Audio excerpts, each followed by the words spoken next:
اور تو اپنی زندگی میں اس کے بیٹے یعقوب کو بھی دیکھ لے گی۔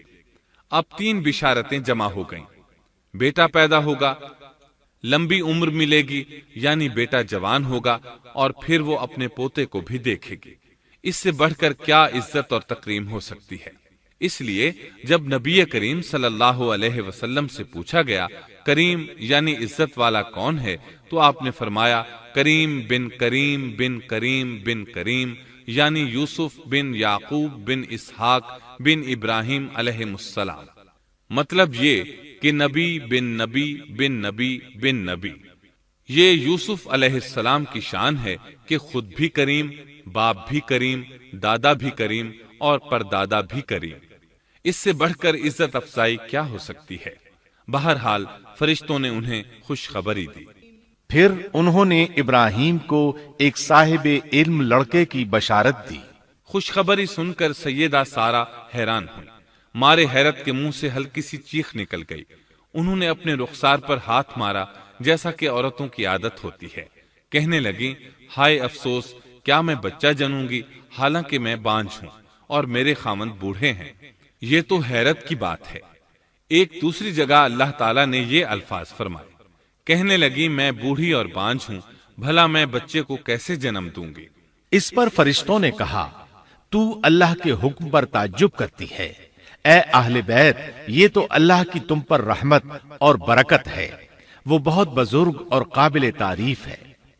دوسری آیت میں ہے انہوں نے کہا اسی طرح تیرے رب نے فیصلہ کیا ہے اور ہمیں کہا ہے، یقیناً وہ بہت حکمت والا ہے اور علم رکھنے والا ہے۔ یہ تھی اسحاق علیہ السلام کی ولادت کی خوشخبری۔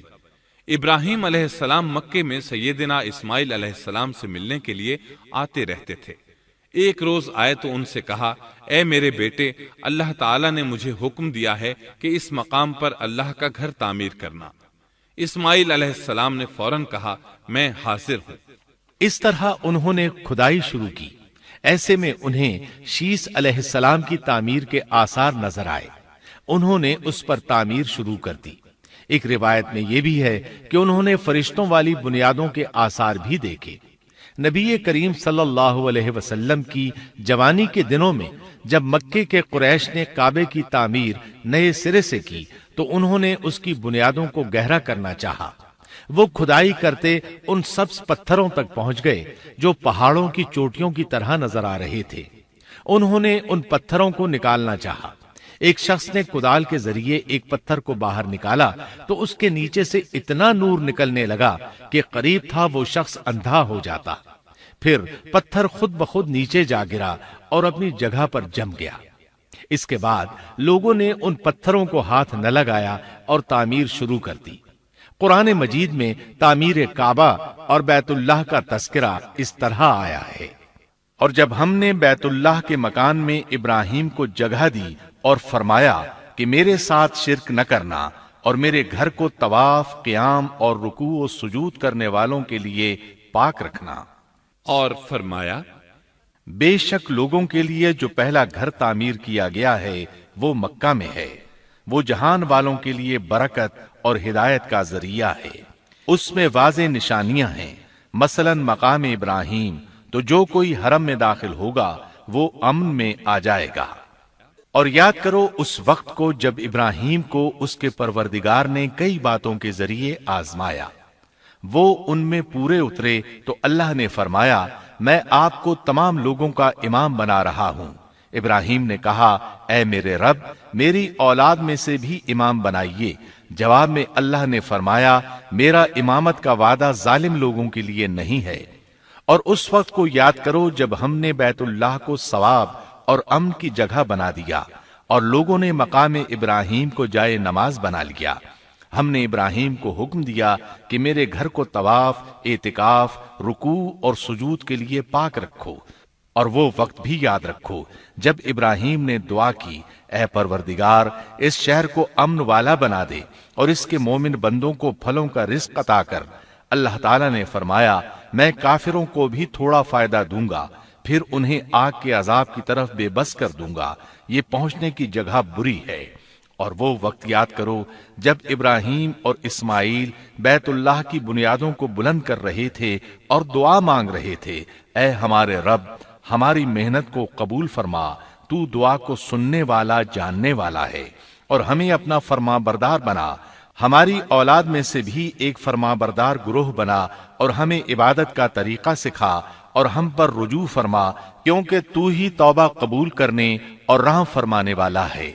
اے ہمارے رب، ان لوگوں میں انہی میں سے ایک رسول بھیج جو ان پر تیری آیات کی تلاوت کرے اور انہیں کتاب و حکمت سکھائے، انہیں پاک کرے، یقیناً تو غالب حکمت والا ہے۔ تعمیر کے دوران جب ابراہیم علیہ السلام اس مقام تک پہنچے جہاں آج حجر اسود ہے تو اللہ تعالیٰ نے جنت سے ایک سفید پتھر بھیجا۔ حدیث میں ہے یہ پتھر نہایت سفید تھا، اب سیاہ ہو گیا ہے۔ انسانوں کی غلطیاں اس کے سیاہ ہونے کا سبب بنی۔ جب دیواریں انسانی قد کے برابر ہو گئیں تو اسماعیل علیہ السلام ایک پتھر لے آئے۔ اب ابراہیم علیہ السلام اس پتھر پر کھڑے ہوئے، وہ ننگے پاؤں تھے۔ اسی وقت پتھر پگھل گیا، ان کے پاؤں اس کے اندر کسی قدر دھنس گئے، پتھر پر ان کے پیروں کے نشانات آ گئے۔ اسی پتھر کو آج مقام ابراہیم کہا جاتا ہے۔ پہلے یہ پتھر بیت اللہ کی دیواروں کے ساتھ رکھا گیا تھا۔ جب لوگ طواف کے لیے آتے تو سیدنا ابراہیم کے پیروں کے نشانات دیکھنے کے لیے یہاں ہجوم ہو جاتا۔ اس طرح طواف کرنے والوں کو دقت کا سامنا ہوتا۔ سیدنا عمر رضی اللہ عنہ نے صحابہ کرام کے مشورے سے اس پتھر کو اس جگہ سے قدرے ہٹا کر نماز کی صفوں کے قریب کر دیا تاکہ طواف کرنے والوں کو دقت نہ ہو۔ یہ مقام بہت مقدس ہے۔ اللہ نے فرمایا ہے، تم مقام ابراہیم کو جائے نماز مقرر کر لو۔ مقام ابراہیم کے قریب اس کے پیچھے ہو کر نماز پڑھنے کا موقع مل جائے تو لازماً وہاں 2 رکعت ادا کیا کرو۔ موقع نہ ملے تو پھر پوری مسجد حرام میں طواف سے فراغت والی 2 رکعت پڑھ لیا کرو۔ اس طرح کعبہ تعمیر ہوا۔ تب نیا حکم آیا، لوگوں میں جو استطاعت رکھے اس پر اللہ کے لیے حج بیت اللہ فرض ہے، اور جو شخص جان بوجھ کر اعراض کرے تو اللہ جہانوں سے بے نیاز ہے اور اسے اس کی کوئی پرواہ نہیں۔ ادھر ابراہیم علیہ السلام کو اللہ تعالی کی طرف سے اشارہ ہوا، لوگوں میں حج کا اعلان کر دیں۔ ابراہیم علیہ السلام کہنے لگے، اللہ میری آواز بھلا کس کس تک پہنچے گی؟ جواب آیا، آپ کے ذمے آواز لگانا ہے، پہنچانا ہمارا کام ہے۔ چنانچہ آپ عرفات کے ایک پہاڑ پر چڑھے اور آواز لگائی، لوگو بیت الحرام کا حج کرو۔ اللہ تعالیٰ نے معجزانہ طور پر یہ آواز تمام انسانوں تک پہنچا دی، خواہ وہ پیدا ہوئے تھے یا نہیں۔ دوسرا معجزہ یہ ہوا کہ اللہ نے بیت اللہ اور اس کے حج کی محبت لوگوں کے دلوں میں ڈال دی۔